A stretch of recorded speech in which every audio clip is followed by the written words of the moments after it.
cannabis, vous connaissez? Certains disent que ça rend fou, d'autres que ce n'est pas dangereux. Moi, avant d'en consommer, je refusais d'en entendre parler. C'était de la drogue, un point c'est tout. Puis, les fêtes, l'alcool, le petit joint qu'on ne peut refuser au fil des soirées. Et se dire, j'ai fumé et ça m'a rien fait. Normal, quand on est bourré, on n'en sent pas l'effet. Après, au collège, on te propose d'en fumer. C'est le pote de troisième, l'idole du quartier, qui sort son joint déjà roulé et te dit de l'éclater. J'ai pas hésité, j'ai fait tourner, on s'est dépêché de le brûler. En cours, juste après j'ai commencé à planer. Tout me semblait normal, mais du cours j'avais décroché. Je n'arrivais pas à suivre le prof plus de 2 minutes. Dès qu'il me parlait, ce n'était plus qu'une voix qui résonnait. Ensuite, entre les cours, le banguet s'est imposé. Face au prof, je n'étais plus motivé. Je n'attendais qu'un truc, la fin de la journée, et pas question de réviser. J'ai quand même réussi mon année.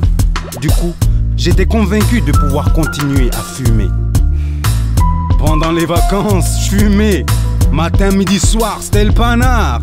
Pour la rentrée, c'était pire que le mitard. Tous les jours blasé et en retard. Même concentré, je lisais 3 fois la même chose, sans jamais rien y figer. Et mes amis, je les ai paumés à vouloir rester seuls pour fumer. T'es lourd là, fumer tout le temps.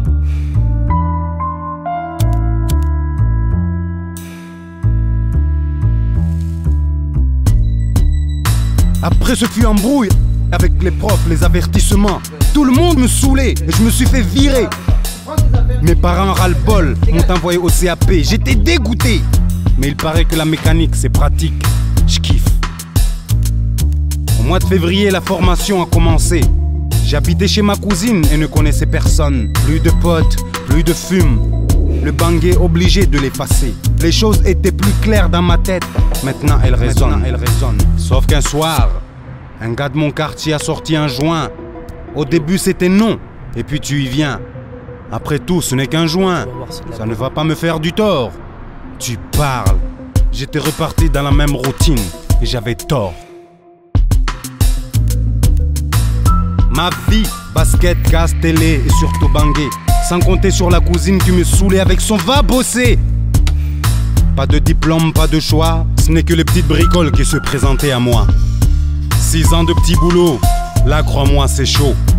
Manger, fumer, pas d'argent pour bouger. Et là tes rêves, tu peux les oublier. Enfin, j'ai rencontré Fatima. J'en vois déjà qui se foutent de moi. Mais pour la première fois, j'ai pu expliquer mon mal-être.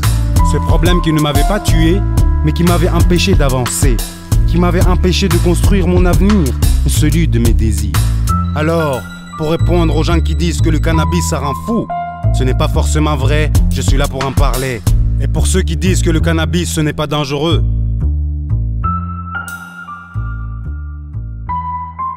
je leur réponds que c'est suffisamment dangereux pour donner à un jeune plein d'idées un avenir bousillé.